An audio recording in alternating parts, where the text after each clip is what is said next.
Dans la pénombre de la bijouterie Dubois sur la place Vendôme à Paris, les mains tremblantes d'une jeune mère déposaient sur le comptoir le dernier souvenir de son mari défunt, son alliance. La petite Léa, 5 ans, et le visage marqué par la leucémie, s'accrochait faiblement à la jupe de sa mère. Le vieux bijoutier Pierre Dubois prit l'anneau, l'examina à la loupe, puis leva les yeux pour rencontrer le regard désespéré de la femme. Ce qui se passa ensuite ne sauva pas seulement une enfant de la mort, mais révéla un secret enfoui depuis 80 ans et déclencha une chaîne d'événements extraordinaires.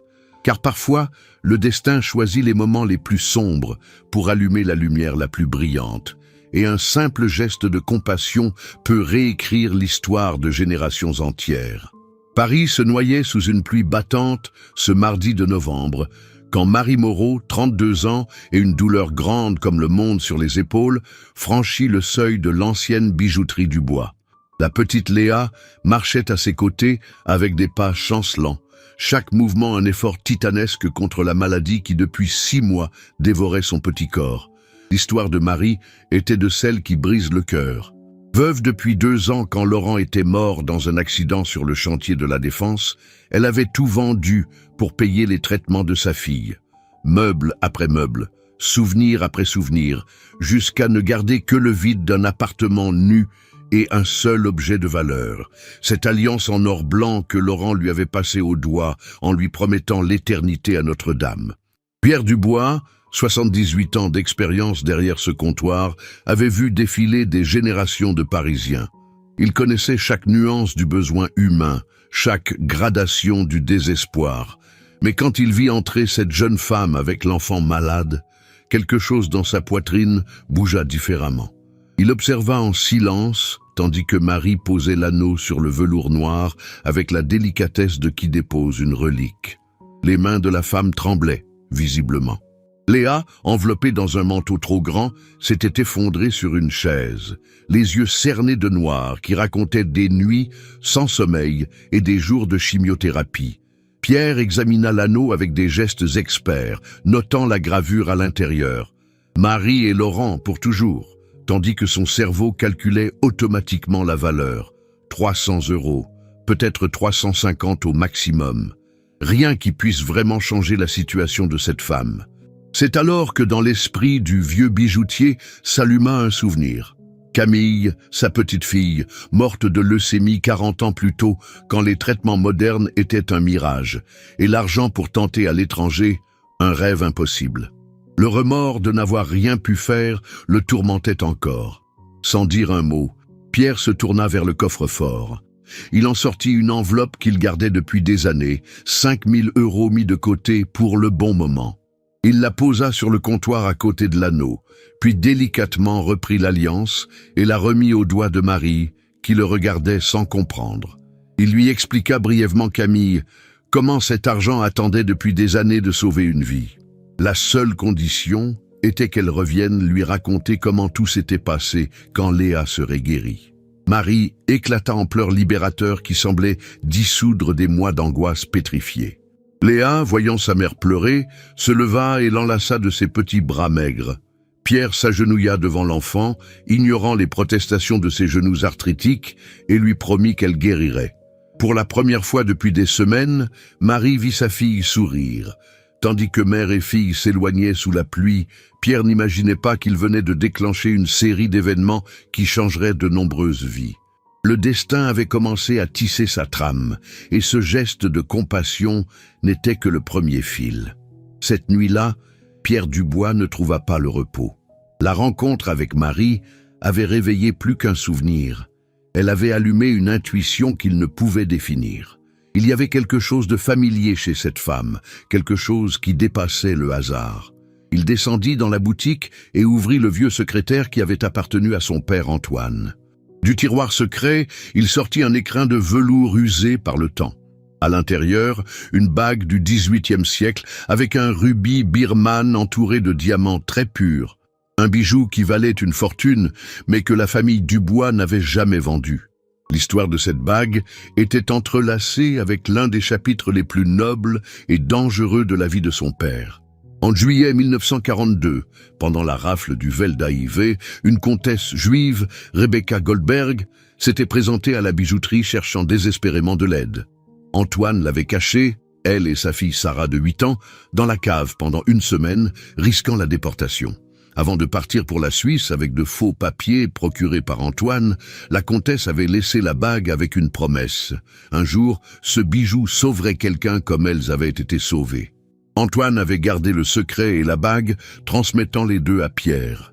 Quelque chose continuait à tourmenter Pierre. Il prit le registre des clients de 1942, écrit de la main précise de son père. Il trouva l'annotation qu'il cherchait. La petite Sarah Goldberg aurait aujourd'hui l'âge d'être la mère de Marie.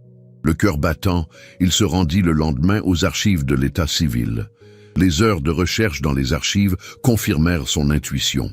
Sarah Goldberg avait épousé Jean Moreau en 1975, avait eu une fille nommée Marie en 1992 et était morte en 2010. La femme qui était entrée dans sa boutique était la petite fille de l'enfant que son père avait sauvé.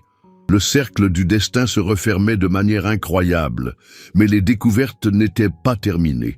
En poursuivant ses recherches, Pierre trouva trace d'un testament déposé en Suisse par la comtesse Rebecca avant sa mort en 1955.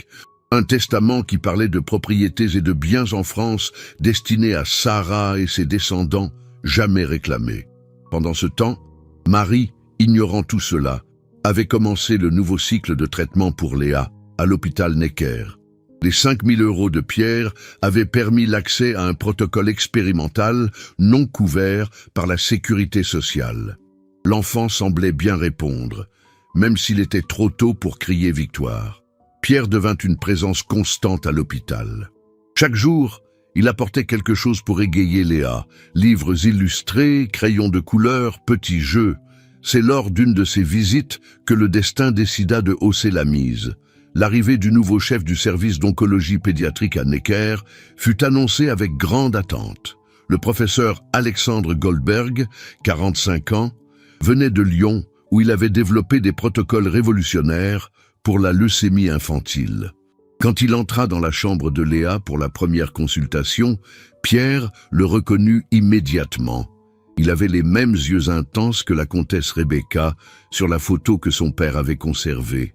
Les deux hommes se fixèrent, tandis que Marie, concentrée sur Léa, ne remarquait pas l'attention. Alexandre reconnut en Pierre les traits d'Antoine Dubois, l'homme de la photo que sa grand-mère lui avait montrée en lui racontant comment il avait sauvé la vie de son arrière-grand-mère et de sa tante pendant la guerre. Plus tard, dans le couloir de l'hôpital, les deux hommes parlèrent. Alexandre confirma être l'arrière-petit-fils de la comtesse Rebecca, fils du frère de Sarah qui avait réussi à fuir en Amérique. Il était revenu en France précisément pour chercher des traces de la famille perdue. Pierre révéla tout. Marie était la fille de Sarah, sa cousine. Le destin les avait fait se rencontrer exactement là où tout avait commencé 80 ans plus tôt. Alexandre écoutait avec une émotion croissante. Il avait une famille dont il ignorait l'existence. Mais il y avait plus. Alexandre apportait des informations que Pierre ne possédait pas. Le testament de la comtesse ne parlait pas seulement de propriété, mais d'un trésor caché avant les déportations. Bijoux, œuvres d'art, documents, un patrimoine immense dont l'emplacement était chiffré dans un code que seuls les descendants directs pouvaient déchiffrer. Les deux hommes décidèrent de s'allier. D'abord, Léa devait guérir. Alexandre superviserait personnellement son cas. Puis, il révélerait tout à Marie. Mais le destin était pressé. Un soir, Marie trouva dans la poche de Pierre un papier tombé. La photocopie du registre de 1942 avec le nom de Sarah Goldberg entouré. Quand Pierre revint, il la trouva en pleurs. Il ne pouvait plus reporter et lui raconta tout. Le sauvetage, la bague, la parenté avec Alexandre. Marie écoutait, stupéfaite, tandis que les pièces du puzzle de sa vie se recomposaient. Sa mère Sarah n'avait jamais parlé du passé, l'avait élevée dans l'ignorance d'un héritage qui allait bien au-delà du matériel. Mais à ce moment, avec Léa endormie dans le lit d'hôpital, Marie comprit que rien n'importait sauf la guérison de sa fille. Sous les soins d'Alexandre, combinant les protocoles lyonnais les plus avancés avec l'approche holistique parisienne, Léa commença à montrer des améliorations extraordinaires. Les valeurs sanguines s'amélioraient constamment, l'énergie revenait dans son petit corps. Même les cheveux recommençaient à pousser.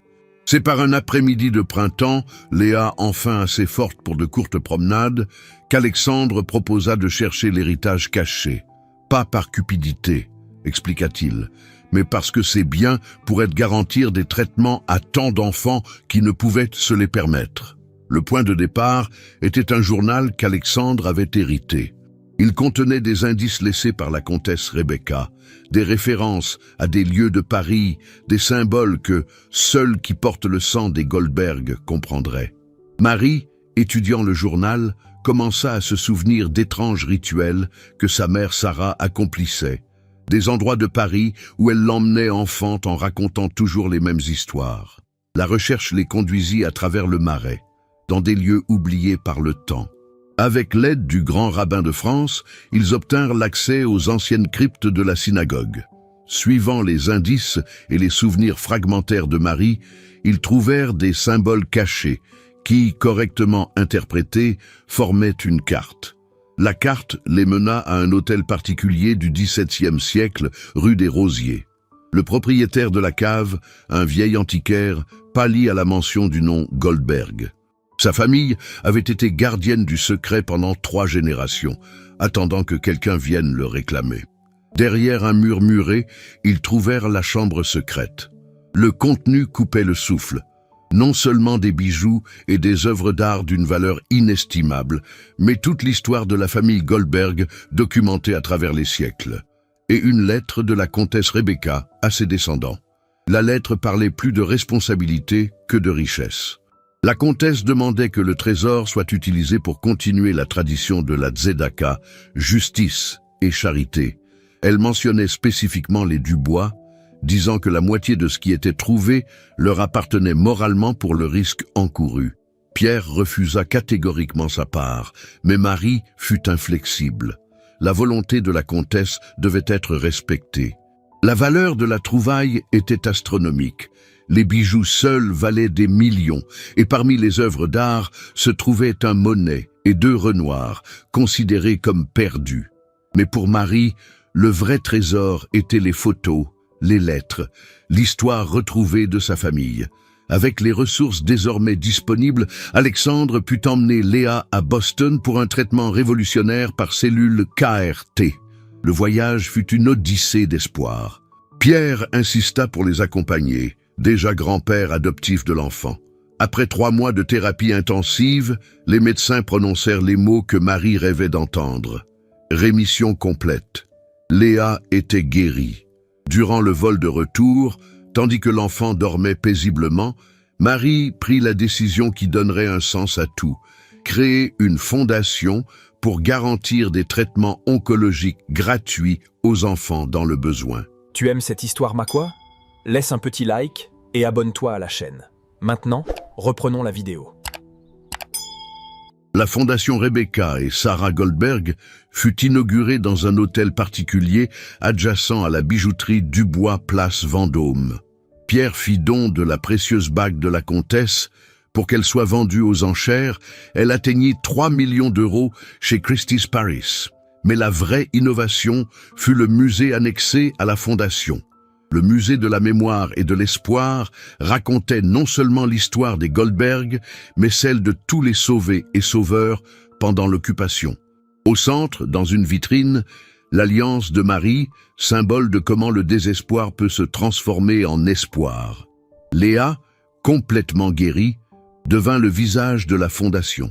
À 7 ans, elle racontait son histoire aux enfants malades avec une maturité touchante, promettant que le dragon pouvait être vaincu. Alexandre quitta Necker pour diriger le centre médical de la fondation, attirant les meilleurs spécialistes mondiaux. Pierre continua sa bijouterie, ajoutant des ateliers hebdomadaires pour les enfants de la fondation. Il enseignait que créer de la beauté aide à oublier la douleur. Certains de ses enfants, une fois guéris, deviendraient ses apprentis. En 5 ans, La fondation avait sauvé 1000 enfants. Le modèle parisien fut répliqué mondialement grâce à des philanthropes inspirés par leur histoire. Un film de Cédric Klapisch raconta l'histoire, avec les recettes destinées à la fondation. Mais pour Marie, tout se réduisait à une vérité simple. Aucune mère ne devrait vendre ses souvenirs pour sauver son enfant. 5 ans après ce matin pluvieux, l'Opéra Garnier accueillait le gala pour le 1000e enfant guéri grâce à la Fondation Goldberg. Le petit Paul jouait du violon tandis que le public retenait son souffle, ému. Les notes de Debussy remplissaient la salle historique, transformant en musique la victoire de la vie sur la mort. Léa, maintenant 10 ans et rayonnante de santé, était assise au premier rang avec un collier créé par Pierre. Moitié étoile de David, moitié croix chrétienne, symbole des 2 âmes qu'il avait sauvées. Ses cheveux blonds, épais et brillants, étaient tressés par sa mère ce matin-là, exactement comme avant la maladie. Quand elle monta sur scène pour parler, son pas assuré et sa présence scénique naturelle enchantèrent tous. Elle montra une petite bague en plastique des Chips, expliquant que sa camarade de chambre, Emma, à l'hôpital, la lui avait donnée. Emma n'avait pas survécu. Avant de mourir, elle avait fait promettre à Léa d'aider d'autres enfants. Cette bague sans valeur était son souvenir le plus précieux, le symbole d'une promesse tenue. Sa voix ne trembla pas en racontant, mais les yeux de tous les présents se remplirent de larmes. Marie étreignit sa fille, tandis que toute la salle pleurait. Pierre, maintenant 83 ans mais toujours droit et fier, s'essuyait les yeux avec un mouchoir de lin. Alexandre, devenu une figure paternelle pour Léa, applaudissait avec fierté depuis le premier rang. Tous comprirent que le vrai miracle n'était pas le trésor trouvé ou la fondation créée, mais la chaîne d'amour et de solidarité qui s'était formée. L'annonce de l'expansion mondiale de la fondation fut accueillie par des ovations. New York, Londres, Tokyo, Buenos Aires. Le modèle parisien serait répliqué sur chaque continent. Un consortium de philanthropes internationaux mené par un magnate de la Silicon Valley dont la petite fille avait été sauvée par la fondation avait alloué 500 millions d'euros au projet. Mais la vraie surprise de la soirée restait à venir. Pierre se leva lentement et se dirigea vers la scène. L'opéra se tut tandis que le vieux bijoutier, l'homme qui avait tout déclenché avec un geste de compassion, prenait le microphone avec des mains qui tremblaient légèrement d'émotion. Pas de vieillesse. Il raconta une histoire que même Marie ne connaissait pas. Après la guerre, son père Antoine avait reçu une lettre de Suisse. La comtesse Rebecca écrivait que Sarah parlait toujours du bon bijoutier qui leur avait sauvé la vie. Elle avait inclus une photo de Sarah adolescente, heureuse dans sa nouvelle vie. Antoine avait conservé cette photo toute sa vie et Pierre l'avait héritée. Ils projetèrent l'image sur le grand écran. Sarah, à 16 ans, souriante dans un jardin suisse. Marie vit sa mère jeune pour la première fois, reconnaissant immédiatement ses propres traits dans ce visage. Mais ce que Pierre dit ensuite bouleversa tout le monde. Antoine avait continué à correspondre secrètement avec la comtesse Rebecca pendant des années. Dans l'une des dernières lettres, la comtesse avait écrit quelque chose de prophétique. « Un jour, nos familles se retrouveront, et quand cela arrivera, de la douleur naîtra quelque chose de merveilleux qui aidera le monde. » Pierre avait toujours pensé que c'était des mots d'espoir vides, jusqu'à ce que Marie franchisse le seuil de sa boutique. Le théâtre explosa en applaudissements qui durèrent plusieurs minutes, mais les révélations n'étaient pas terminées. Alexandre prit la parole pour annoncer une découverte scientifique qui révolutionnerait le traitement de la leucémie infantile. L'équipe de recherche de la Fondation, en étudiant le cas de Léa et d'autres enfants guéris, avait identifié un marqueur génétique permettant de prédire avec précision quelle thérapie fonctionnerait pour chaque patient, évitant des mois d'essais douloureux et souvent inutiles. La découverte, déjà validée par l'Institut Gustave Roussy et le Karolinska, sauverait des milliers de vies. Il l'avait appelé « Protocole Léa », en l'honneur de l'enfant qui avait tout inspiré. Léa écoutait les yeux écarquillés, comprenant pour la première fois que sa souffrance avait un sens plus grand. Pendant le cocktail, après la cérémonie, alors que les invités se mêlaient dans le foyer du théâtre, quelque chose d'extraordinaire se produisit. Une vieille femme s'approcha de Pierre d'un pas hésitant. Elle se présenta comme Simone Lévy, 92 ans. Elle aussi avait été cachée par les Dubois pendant la guerre, dans la cave de la bijouterie, pendant 2 semaines. Elle avait 8 ans alors, et se souvenait de tout. La bonté d'Antoine, le risque encouru, la nourriture partagée, quand il y en avait peu pour tous. Simone avait suivi l'histoire de la fondation dans les journaux et avait reconnu le nom Dubois. Elle était venue pour dire merci 75 ans plus tard, mais elle avait aussi quelque chose à donner, une petite boîte en bois qu'Antoine lui avait confiée enfant, lui disant de la garder pour quand le moment viendrait. À l'intérieur se trouvaient des documents prouvant qu'Antoine avait sauvé non pas 2, mais 63 personnes pendant l'occupation. La découverte émut profondément Pierre, qui n'avait jamais su l'étendue complète de l'héroïsme de son père. Marie proposa immédiatement qu'Antoine Dubois soit reconnu comme juste parmi les nations. La cérémonie au Panthéon, 6 mois plus tard, vit Pierre recevoir la médaille en l'honneur de son père, tandis que des survivants de toute la France venaient rendre hommage. Mais le moment le plus émouvant de la soirée à l'Opéra arriva à la fin. Léa retourna sur scène et, avec la spontanéité des enfants, invita tous les enfants présents, guéris, en traitement, frères et sœurs de patients, à la rejoindre. En quelques minutes, la scène se remplit de petites silhouettes, certaines encore chauves, d'autres avec des perfusions portables, d'autres bondissant d'énergie retrouvée.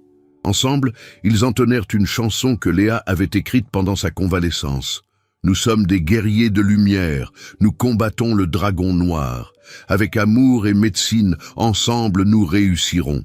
Les voix enfantines, certaines tremblantes, d'autres fortes, se fondirent en un chœur qui pénétra dans chaque cœur présent. Il n'y avait pas un œil sec dans le théâtre. Pierre remit à Marie un nouvel anneau créé par lui, or blanc et or rose, entrelacé avec un petit diamant au centre. Mais cette fois, il y avait une surprise.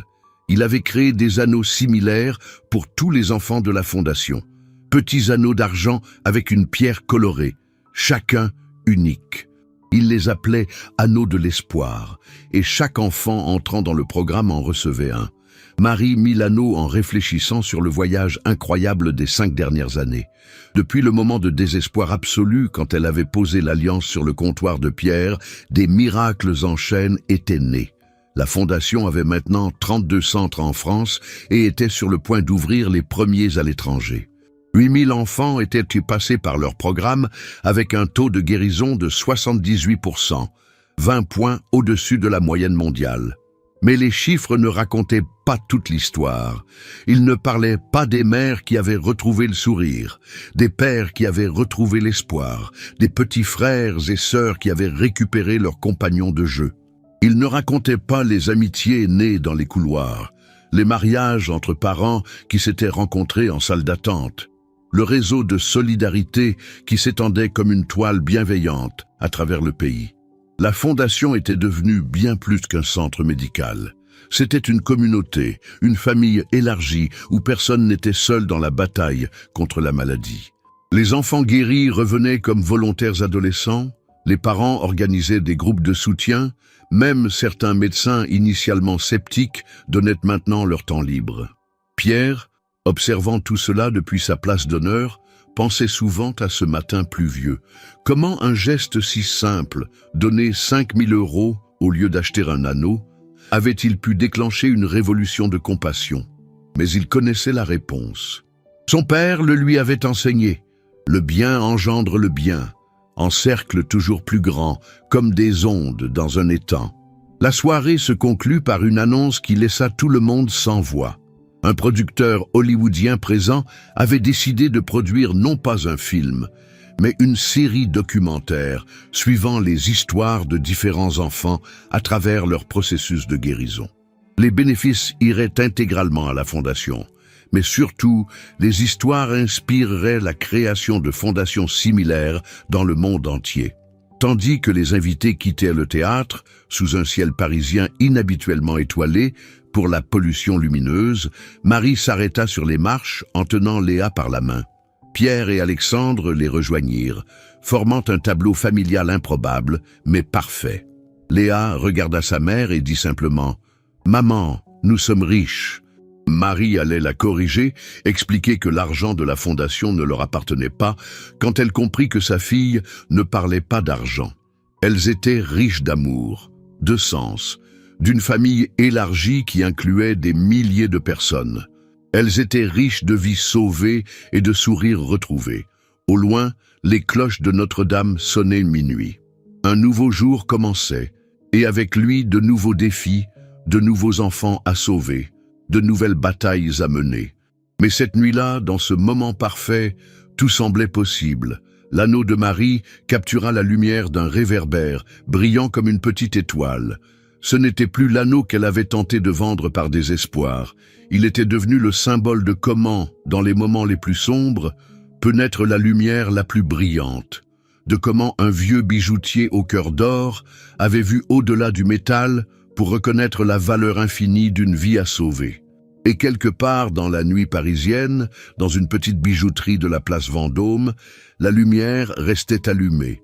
Pierre Dubois avait décidé de rester ouvert 24 heures sur 24, non pour vendre des bijoux, mais pour être prêt.